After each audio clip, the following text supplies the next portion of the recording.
Hello दोस्तों, कैसे हैं आप सब? मेरा नाम राधा है।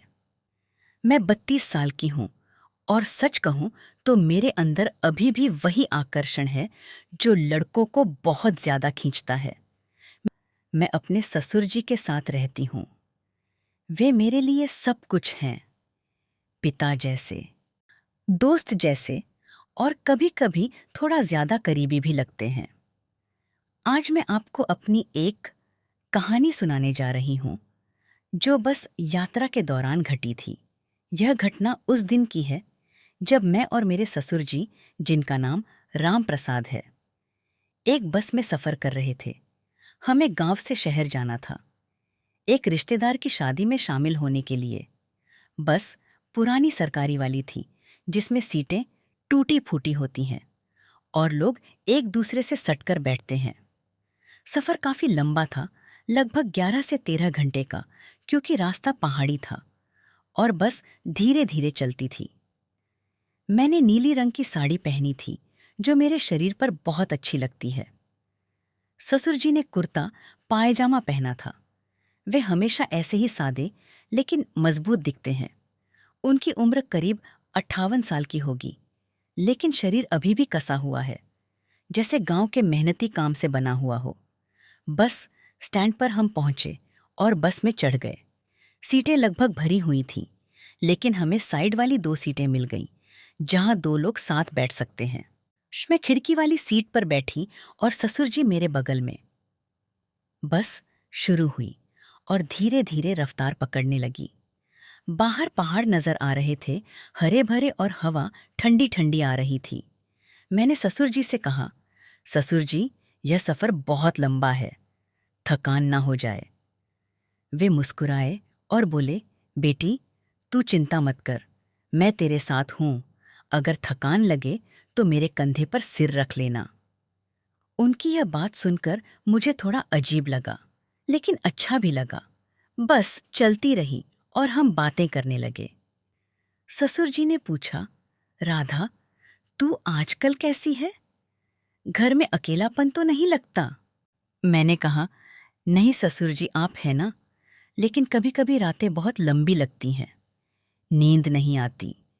वे बोले, हाँ, मुझे भी ऐसा ही लगता है, लेकिन हम साथ हैं, एक दूसरे का सहारा है। अगर कभी कोई जरूरत पड़े तो बता देना, मैं सब संभाल लूंगा। उनकी बातों में गहराई थी, जैसे वे मेरी हर परेशानी दूर करना चाहते हो। मैंने मुस्कुराकर कहा, हाँ ससुर जी, आपका सहारा ही तो मेरे लिए सब कुछ है। बस में थोड़ी हलचल हुई, क्योंकि रोड खराब था। बस हिचकोले खा रही थी और मैं इधर उधर हो रही थी। एक बार तो मैं ससुर जी की तरफ झुक गई और मेरा कंधा उनके कंधे से टकरा गया।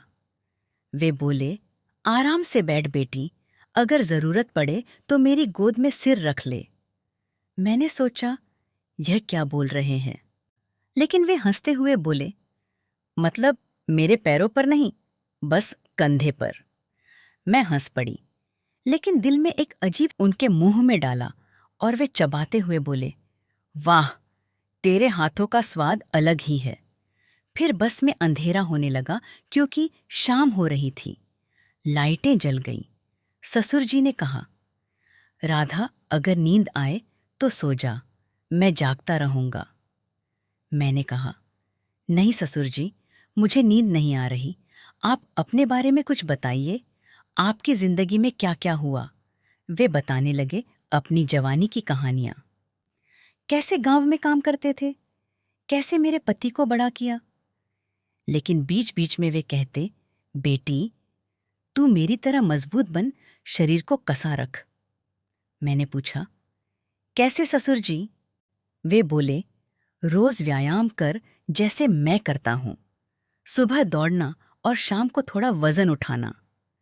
उनकी बात सुनकर लगता था जैसे वे मेरे शरीर की बात कर रहे हों, लेकिन असल में वे सिर्फ सेहत की बात कर रहे थे।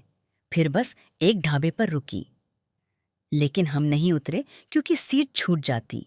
बस में ही बैठे रहे। वहां से कुछ लोग चढ़े और बस और ज्यादा भर गई। अब एक आदमी हमारे पास खड़ा था। ससुर जी ने कहा, बेटी तू खिड़की की तरफ सरक जा। मैं बीच में बैठता हूं ताकि कोई तेरे करीब ना आए। उनकी यह देखभाल अच्छी लगी, लेकिन हम थोड़े और क्लोज हो गए। मेरी जांघ उनकी जांघ से छू रही थी क्योंकि सीट छोटी थी। मैंने कहा, ससुर जी थोड़ा टाइट हो गया है। वे बोले, हाँ लेकिन मैं संभाल लूंगा, तू आराम से रह। अगर दबाव पड़े तो बता देना, मैं एडजस्ट कर लूंगा। अब रात हो गई थी और बस चलती रही। मैं थोड़ी थक गई थी तो ससुर जी के कंधे पर सिर रख लिया। वे बोले, आराम से रख बेटी, मैं हिलूंगा नहीं। उनकी सांसें मेरे बालों में लग रही थीं और दिल में एक अजीब सी फीलिंग आ रही थी। क्या होगा अगर? लेकिन नहीं, ससुर जी ऐसे नहीं हैं। वे बोले, राधा, तू जानती है, ससुर होने के नाते मैं तेरी हर जरूरत पूरी करूंगा, चाहे वह कोई भी हो जरूरत। लेकिन असल में वे भावनात्मक बात कर रहे थे। मैंने कहा, हाँ ससुर जी, आप मेरे लिए सब कुछ हो। बस में अब सन्नाटा था। ज्यादातर लोग सो रहे थे।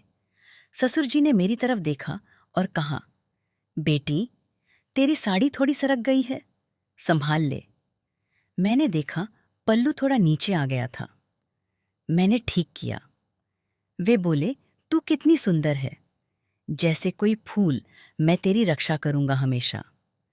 सुंदर और रक्षा लगा था जैसे वे कुछ और कहना चाहते हो, लेकिन नहीं कहा। फिर ससुर जी ने अपनी कहानी जारी रखी। कैसे उनकी शादी हुई, कैसे वे अकेले हो गए। जब सास जी गुजर गई, वे बोले, अब तू ही मेरा सहारा है और मैं तेरा। हम एक दूसरे को पूरा करते हैं, लेकिन असल में परिवार की इस दुनिया में हम दोनों ही एक दूसरे के सहारे थे। ससुर जी मुझे अपनी बेटी मानते थे और मैं उन्हें पिता। फिर समय बीतता रहा और बस में ठंड लगने लगी। मैंने कहा, ससुर जी ठंड लग रही है। वे बोले, मेरे करीब आ जा, मैं गर्मी दूंगा। मैं थोड़ा करीब सरक गई और उनकी बांह मेरे कंधे। आप ही मेरी सब जरूरतें पूरी कर देते हैं। इतना कहकर मैंने पापा जी को गले लगा लिया। वे बोले, ठीक है, पहले हमें शादी पर जाने दो, फिर देखते हैं। फिर शहर पहुंचते पहुंचते बस रुक गई और हम उतरकर ऑन्टो लिया। रिश्तेदार का घर पास ही था, लेकिन सफर की थकान अभी भी बदन में थी। ससुर जी ने मेरा सामान उठाया और बोले, बेटी तू आराम से चल, मैं सब संभालता हूं। शाम को शादी है, तैयार हो जाना। मैंने हामी भरी, लेकिन मन में बस की रात की यादें घूम रही थीं। शादी के घर पहुंचकर हमें एक छोटा सा कमरा मिला जिसमें 2 बेड थे। मैंने साड़ी बदलकर नहाने का सोचा। ससुर जी बोले, राधा पहले तू नहा ले, मैं बाहर घूम आता हूं। लेकिन अगर पानी गर्म ना हो तो बता देना, मैं गीजर चेक कर लूंगा। उनकी यह देखभाल हमेशा की तरह थी, लेकिन आज कुछ अलग लग रही थी।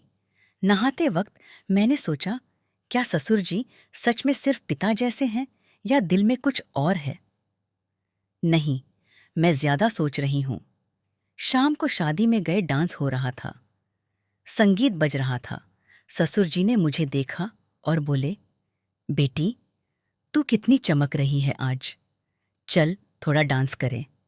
मैं हंस पड़ी और उनके साथ थोड़ा नाची। भीड़ में हमारा हाथ छू गया। वे बोले, आराम